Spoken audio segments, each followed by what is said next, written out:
Thank you.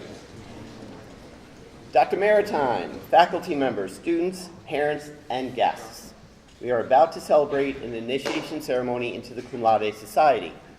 The words cum laude form a Latin phrase meaning with high praise. The society was founded in 1906 by Dr. Abram W. Harris of the Tum School in Maryland to recognize students of exceptional scholarship and good character.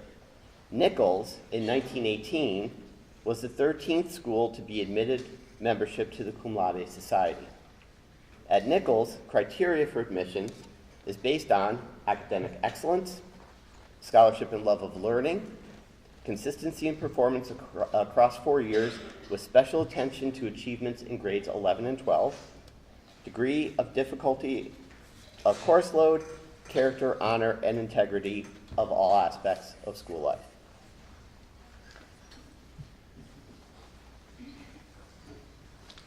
Good morning. And now, as I call their names, will the new members please come forward and stand at my left hand. Michael Batten.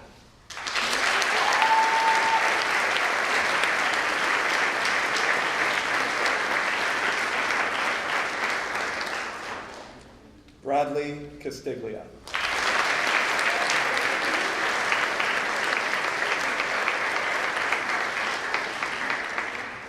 Isabella Cruz.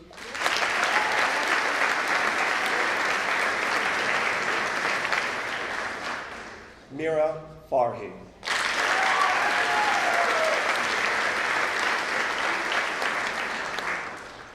Michael Fredericks.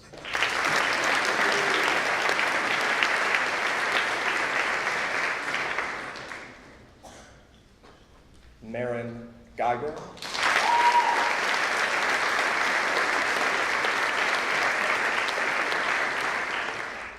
Courtney Harris.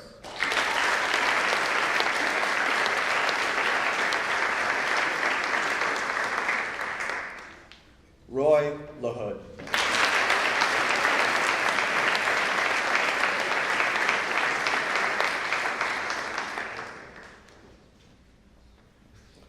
Jihao Liu.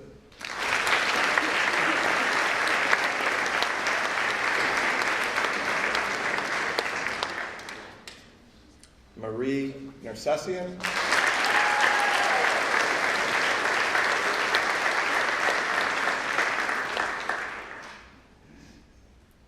Dora Paolini.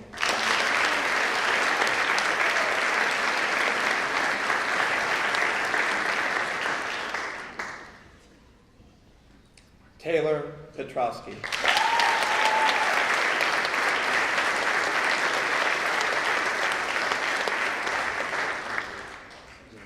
Hannah Prince.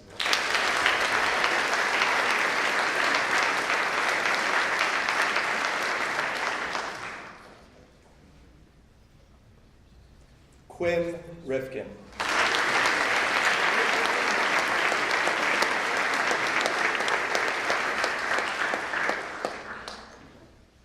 William Robinson.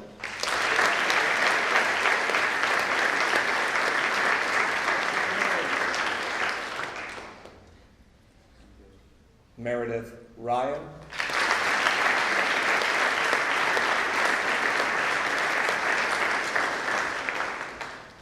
Ashrut Sood.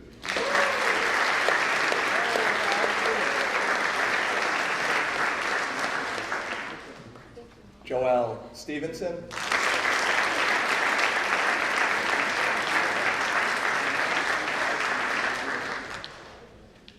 Rockwell Tang.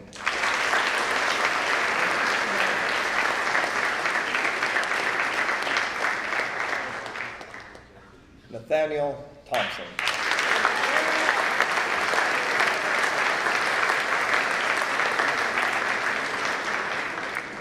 And Madeline Tucker.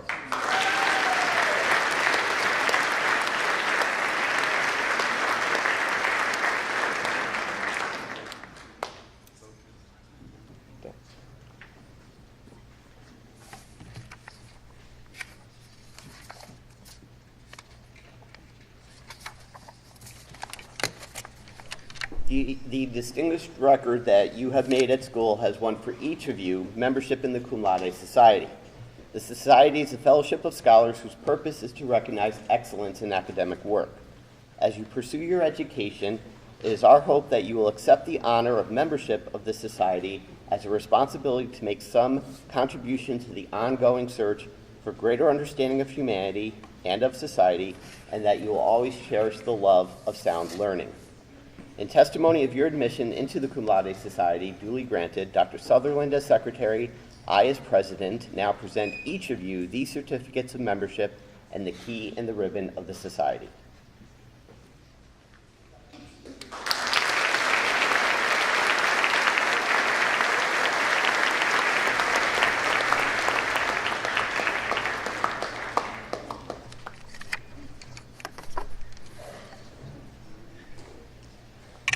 Before I introduce our guest speaker for today, I would like to make one additional presentation.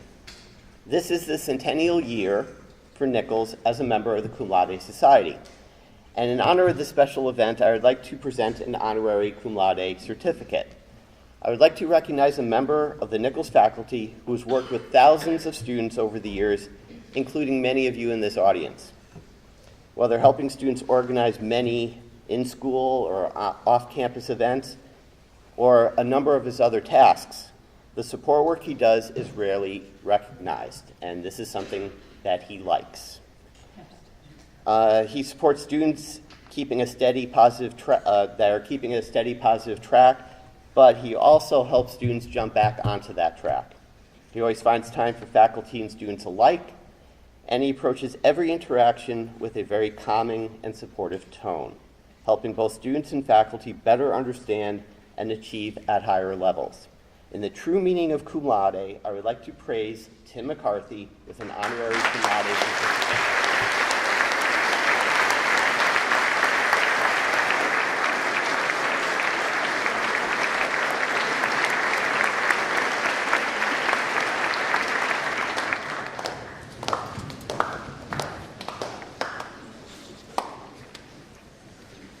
Today, we are pleased to have Katie Campos, a class of 2004 graduate back on campus, an honors student, outstanding three-sport athlete, and 8-year survivor. Katie was recognized in her senior year with the Headmaster's Award, which is now known as the Head of School Award. She was also voted Nancy Nichols in the senior poll. Soccer, basketball, lacrosse were her sports, and she gave it her all in each season. Adjectives including tough, smart, ambitious are words to describe Katie from those who knew her when she was a student.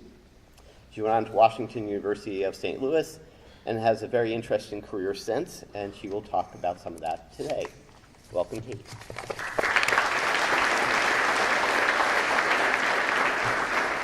Thank you. Congratulations to the 2018 inductees of the Cum Laude Society. Congratulations to your parents, your teachers, your village, and everyone who worked alongside you to achieve this amazing accomplishment.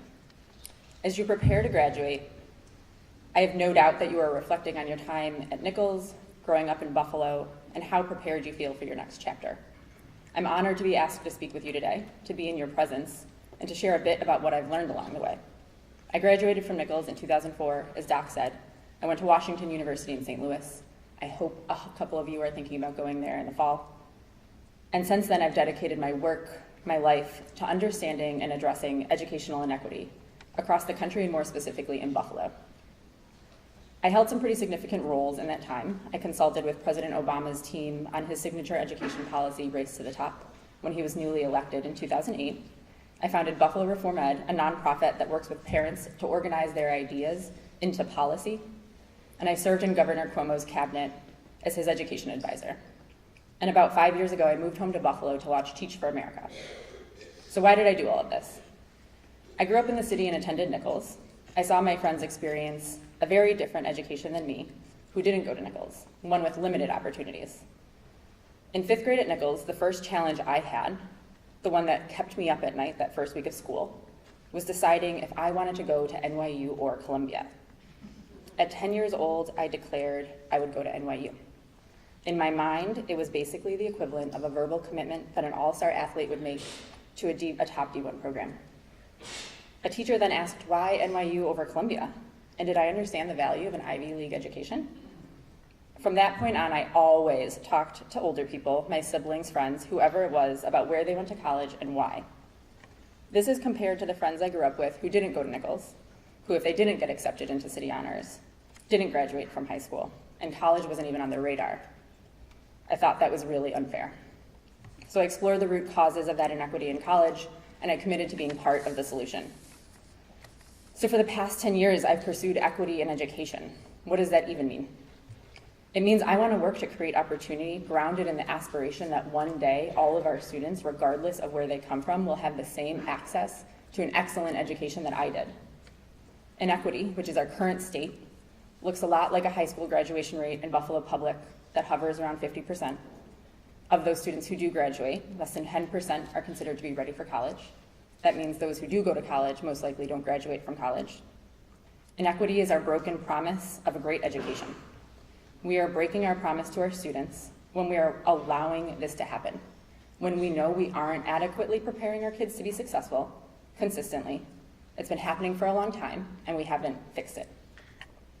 And most significantly, the vast majority of our students in Buffalo Public are students of color, and many of our students come from low-income backgrounds. So why did this outrage me? What did I do about it, and how did Nichols prepare me for everything? This outrages me because it is unfair that we treat people differently based on the color of their skin. This is not my opinion, this is reality. I see it every day in our schools when a teacher is quick to yell at a black student for a perceived injustice and ignores the same behavior from a white student. It is not surprising then if we are treating our black and brown students unfairly in small ways every day, like scolding a student for speaking up in class, that we uphold an unfair system that fails to prepare about 90% of our students for college, most of whom are black and brown. I'm not saying that every single kid needs to go to college. I am saying that the point of our education system is to, at the very least, prepare our students to make that choice for themselves. I'm outraged. So what did I do about it? I tried to change it. Change is not easy. If it was, we wouldn't need it. It would have already been done. Most significantly, I failed over and over and over again. I got screamed at. I offended people. I was talked about and belittled. My network, though, believed in me and gave me harsh feedback.